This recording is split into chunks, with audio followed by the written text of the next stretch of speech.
All right, gentlemen, good afternoon. Great to have you here with us today. So obviously today we'll be talking about Dubai Motorbike Film Festival on its 4th edition. It is. And time flies. With me here, I'll just switch the camera. With me, I have Ian and Jasjiv. Just a quick introduction. Ian is the founder and man behind Dubai Motorbike Film Festival. So great to have you with us here, Ian, today. And Jasjiv is the founder of Motofever, which is very well known in the UAE and in the region.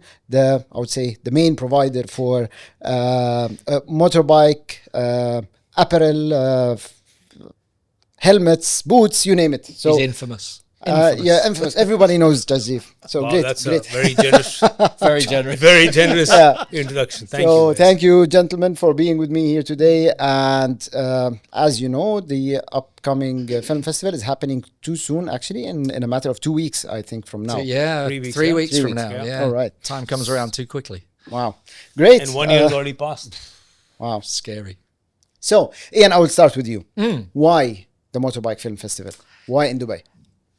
Well, why the Motorcycle Film Festival? That's kind of an easy one. I ride bikes and I also used to make films, or well, not films. I used to be in television production. So I'd read about a few festivals that existed around the world in other markets. I mean, there aren't many. There were probably maybe 4 or 5 at max.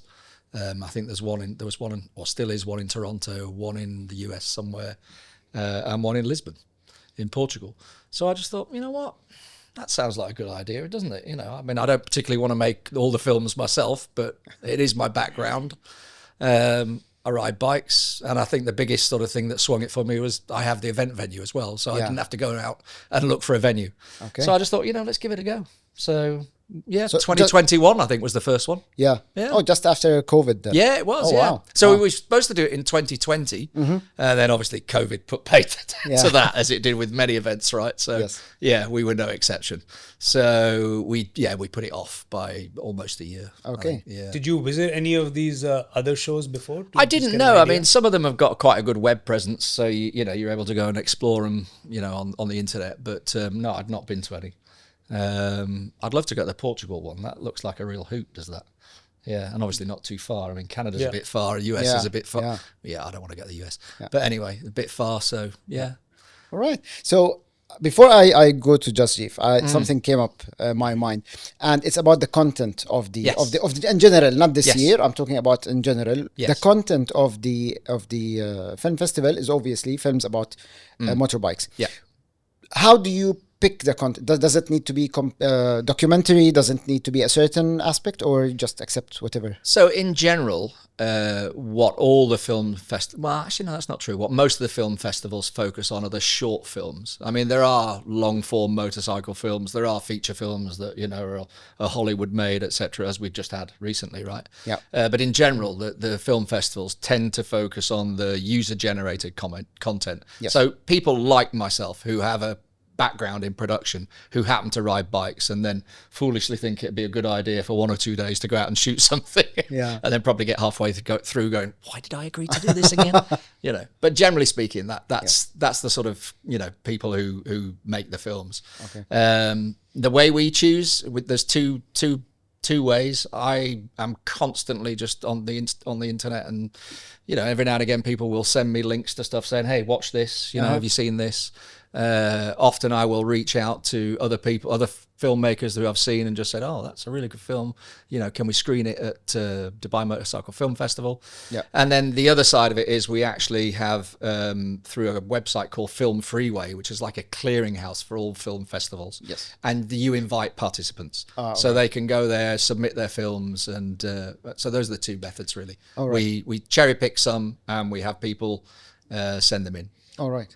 You don't charge anything for people to submit, right? We do on do you know what? The first year we didn't, and then I realized. I mean, it's all quite new to me. I've never done this whole sort of film festival thing before, and the first year we didn't charge. and I got 50 films about anything but motorcycles, Right. despite it saying very clearly, you know, the theme of the movie, the theme of the films has to be motorcycles, motorcycle culture. I got, you know, films about refugees, films about stacking hay bales, you know, films about Got off track. and you're just like, did you not read the instructions? Did you not see the bit that said, you know? And then so after that, I just put a very nominal $25 entry fee. It just because otherwise I was wading through like literally 50 or 60 films that had nothing to do with motorcycles. You're watching something, hoping something about motorcycles will come up. You kind of you're like, oh, that's over. I mean, look, the clue is usually in the title, and you're like, really? Okay, I don't think there's going to be any motorcycles in this. But if you had any doubt, you quickly fast forward, and it's just like, okay, moving on. Yeah, swipe left. Okay, so moving to Jasjiv. Yep. You're in the motorcycle scene. So basically you provide products for motorcycles, for riders, etc., etc. But to go to the side of the film festival, what was the thought process behind that for you? So I think it's based out of two things. One is, so this is the third year we are partnering. The first year we were like a minor sponsor, a minor partner. And then we were together, you and I, we went for and when I saw the show and how well it was executed, and more importantly, when I saw the documentaries, the short films, the emotion that was evoked was priceless for me. Yes. Right? Because as much as I am in the motorcycle industry, I'm still a business. Yeah. And when you're running a business, you sometimes lose that direct connect with why you started motorcycling, right? Sure. So when you see people having the courage to take that time out, taking 2 days or 2 weeks and going for their ride and then capturing it, you know, maybe they might have some film background or not, but they do it. When you look at that, it takes you back to why do you ride, right? Yes. And you might not have the luxury of doing it, but you live that through these documentaries. So that feeling that got evoked in me that time made me realize that I loved it. I loved that show. I mean, I loved that first year of things. So thank you for putting that out for people like me. Yeah. So I really connected with that. So that was one thing that I said I have to get associated with this in a larger format than I already did. The second was that being in the industry long enough in between two regions, which is India and the Middle East, you know, our countries and our regions will always struggle compared to the West, where these motorcycle events, festivals, trade shows are not going to be large enough. And we've seen many of those happening in Dubai. And, you know, you always leave them with desiring more. And it's just the nature of the region. You know, we're not a very large industry. So an event like this is content for the riders, the viewers or the riders or the people who are your audience, which is very unusual. And this was something very different, and we wanted to partner with. I didn't want to participate in another motorcycle show or a festival or any of those rock shows or, you know, the typical ones. And they're great here. I mean, I'm not saying they're not good, but we just wanted to have something different as a content. And this was perfect. It was perfect, right up the alley that we wanted, what we believe in. We wanted to give back to the community. We don't want to put up a booth at a trade show and try to sell. Yeah. We want to give back to the community that's given us so much. Yes. You know, so much of love and so much of, I mean, the fact that they patronize us and come back to our store. It's our way of giving back, you know. So it sort of worked out very well. And then I think our chemistry worked very well. You know, I think the fact that, you know, we understood each other. And the next year we wanted a bigger piece of the pie, and Ian allowed us to participate as the main sponsors. And then after that experience, I said, if you would have us, we would like to do this every year as your main sponsor. You know, sign us up, whatever you need. Okay. You know, and we want to grow with you. And I think this year is going to be larger than last year in terms of movies, in terms of activities before the actual screening starts. Some good surprises, I hope we have. Yeah. Okay. So that's the logic. So talking about the content again, so I'll go back to the business part, but for now I want to talk about the content. You said that every year it's growing. How do you, and the question is for both of you, whoever wants to answer, how do you define the growth of the festival? What makes it growing? What tells you that it's growing? I think the interest first and foremost. I mean, at the end of the day, you know, some years there are more films that you'd like to include than others. But at the end of the day, like everybody's got a finite attention span. We try and keep the montage of films that we show to an hour and a half. I think we stretched it, maybe not last year or the year before, and it was just, you just start to see people fidget and how long's left. And I think we'd all rather show less and leave people wanting more than sort of fidget in their street. So I think, in terms of the number of movies, there was always going to be a finite number. But I think, the more people can actually get to come and watch, the better. Okay. I mean, the way you want to evaluate this would be, the common one would be the number of walk-ins and the number of people who buy the tickets. I think that has grown from the first year we participated, which is 2 years ago. Last year was more, and hopefully this year will be more. I know people are already talking about it. When we meet them, they'll talk about it. The other is the quality of the documentaries. I mean, obviously, Ian has been curating and bringing in better films every year, which also means that people are submitting it to a property which is getting more recognized. So that's another yardstick to say that, it's doing well. And I think, this is Ian's property. We're here to support him. So I don't want to overstep, but I have been seeing a lot of people even reaching out to us and wanting to participate with regards to, like the Helmet Art guy that came up, right? They want to be a part of this and say, can we participate? So it means that other complementary businesses or service providers want to be a part of this. And I don't think they want to be a part of it necessarily to sell. They just want to be a part of a good thing. People want to be a part community. Of it. And that's the motorcycle community. People have this, most people get into this industry as a business or writing. It's more of the camaraderie, the brotherhood, and the enjoyment of the lifestyle. And that's why they want to be a part of it. So, Ian, going back to you, how do you think this region is different than any other region when it comes to the show? Well, I think as Jasjiv has alluded to, I think the size, the West has got demographics on their side. If you're looking at North America and, places like that, UK, for example, it's a much bigger motorcycle scene and industry. So that they've got that going for them. And that sort of translates through to the filmmaking as well. Obviously, there's just more people. So you've just got more to choose from. I mean, on the filmmaking side, I would love, we have had a few entries now over the last 2 or 3 years. I think last year we had 2 entries that were local. I would love to see more. But obviously, again, everybody's got day jobs, everybody's got limited time. So you kind of appreciate, you appreciate that, time is money and people don't always have enough time. So for that reason, I think, a lot of the entries that we have and a lot of the films that we choose tend to be from overseas. And I make quite an effort to make sure that as much as possible, it's not just UK or US centric, that you try and include films from, other parts of, this year we've got one from Indonesia, for example. Nice. So, so you try and, they're not always there. Sometimes, if people don't go out there and make films, what can you do? I'd love to get to a stage whereby, we could have a little film fund, where, and we're not talking about a lot of money either here, just a little bit to give people that sort of impetus to go, actually, you know what? If someone gives me $500, that's okay, I'll go out and shoot for a day. Yeah. That's a pittance compared to what it actually costs to go out and shoot for a day. And I think it's a great idea. If that's just the bit that gets you over that initial sort of inertia, then great. And I think it's a great motivation for lots of people to start working on these short movies, because right now, if you go through Instagram and you see the shorts or the reels that are on Instagram, you can see some really good talents. You can see some people are having great talents with reels. So why not on a longer reel or a shorter movie that can be shown? So, Jasjiv, what's your take on this? I want to elaborate on what you said. I understand that our market is smaller and the West is a bigger demographic, but I also look at it as a positive here because people here are from all over the world.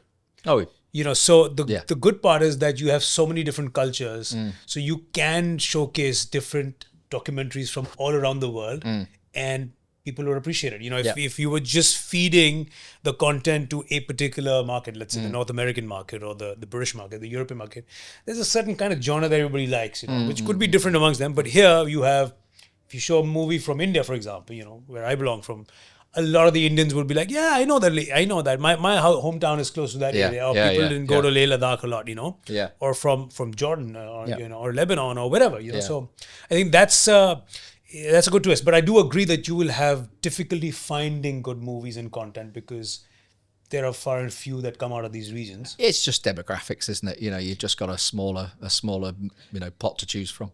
So, something that I was always interested in knowing, and I'm still doing that debate in my mind when it comes to Bike Nation even, which is the language.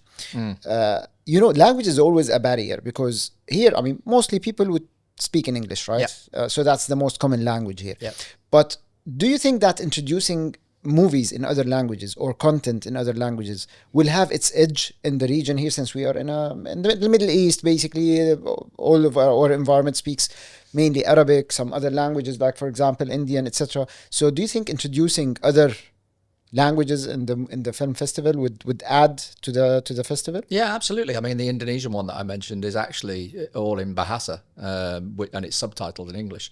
But look, I think you look outside just the sort of microcosm of our little tiny film festival, and you look at Hollywood over the last few years, and you look at the Netflix and Amazon and all the rest of it, and you look at the number of movies now that are coming from other countries that have subtitles where, 10 years ago, the audience would not have entertained a movie with subtitles at all. But now they do, right? And I think, that is perhaps where we have a little bit more of an advantage here, in that we live in a country that is pretty much the United Colours of Benetton, isn't it? Yes. So I think people are a little bit more accepting, and they're a little bit more like, okay, so that's in a language I don't understand. Okay, but there's subtitles that I do understand. So yeah. I think that's a bonus for us. Also, I think our genre is very different, right? I mean, we're not watching these documentaries only for what is being said, like a drama series or a comedy. Yes. It's the landscape. It's the motorcycles. It's the feeling of riding. If you put the volume off and you just show the video, all of us will we will know what they're trying to show. It's a universal language. It's a universal feeling. Exactly, It's evocative, isn't it? Yes, It's the yes. emotions. I'll tell you one, just to interrupt, I'll tell you one example, for example, where that whole feeling, that evocativeness, that inspiration has literally translated, and that's Alan Boyter.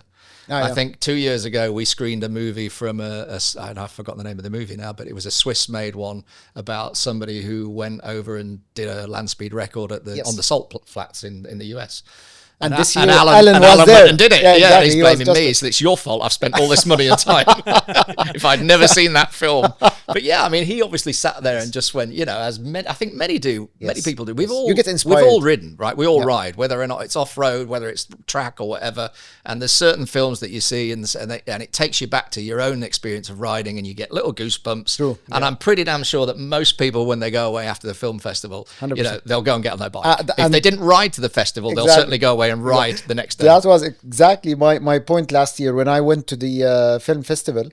So basically, I went by car, obviously. Yeah. By the time it finished, I said, where's my bike? I want to ride now. I want to go out on a bike. Well, that's also why we changed it, because, I mean, initially, I think in the first year, we started in September, and obviously it's a little hot and sticky to ride in September. Yeah. So we switched it around to December so that A, people could actually ride to the festival, and B, so that we could have the barbecue beforehand. Yes. And that's proved really popular. Yeah. So... Question, actually, that brings me to the next question, which is, can you take us through the rundown of the event? What people would expect this year? I mean, they know from last year they would find barbecue, etc. Anything different this year? There is. Just let's trigger people to come. Yeah, give them more reasons. Yeah, absolutely. So, well, I mean, you mentioned the barbecue. Obviously, we've partnered with Cafe Rider again. I think that everybody loved the food. Well, I know they loved the food last year because they ran out. They ran out. It was so good. I must have had 3 burgers on my own. So I think they were surprised as well. I think one of the things that we've added this year as well is we've got Gil. From Danger Globe. I don't know if you've seen that. So the Danger Globe is one of those big round metal cages where, people like Gil go round and round and round and round like 360. So they're coming. They'll do two showcases. Wow. So you'll be able to see that. We've just had somebody call up and say, can he come down and do some painting on helmets, nice. Things like that. Look, I'm not gonna try and big it up too much. The focus is still on the films. But I think with just a few little extra touches, we've just picked it up a little bit. But the focus is still on the films, I think. Yeah. Jasjiv, how do you see the event this year and next year? Well, as I said, it's as his a vision, event. your vision. It's his vision and his event. We're there to support. So I don't want to be the guy speaking outside that. But yes, I think it was great fun last time. Yeah. Last year, the barbecue was just amazing because it allowed the community to interact with each other, Yes. Yeah. to meet new people that I also did not know. And because if it was just the screening or the film festival, you just go into a dark room and watch a movie and get out, right? Yeah. But this, an hour and a half before, allowed everybody to interact, have great food.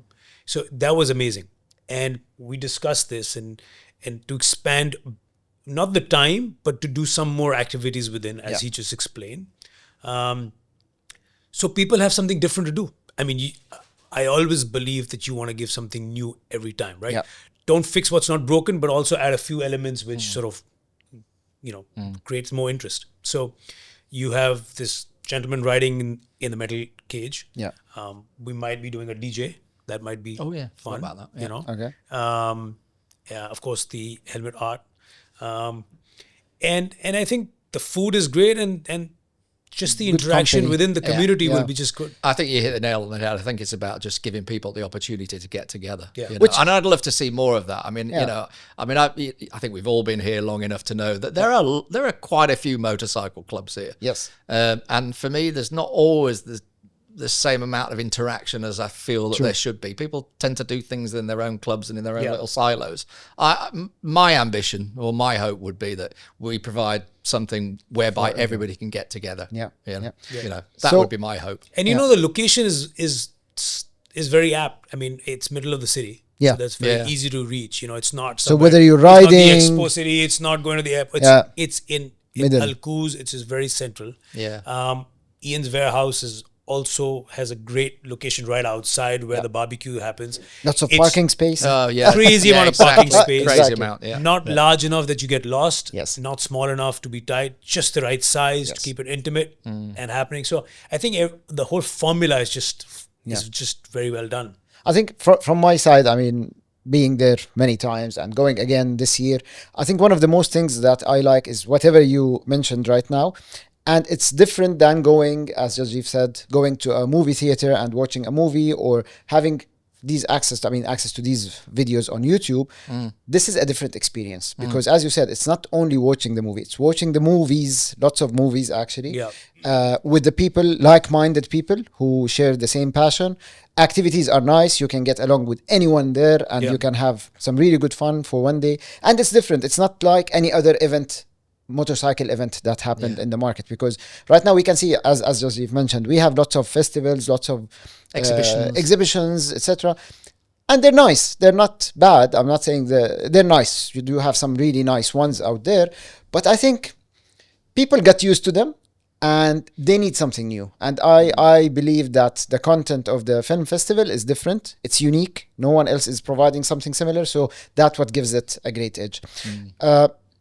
Few last things before we go. So now the festival, what time will it start? Actually, the screening of the movies. So the actual main screening will start at 7:30.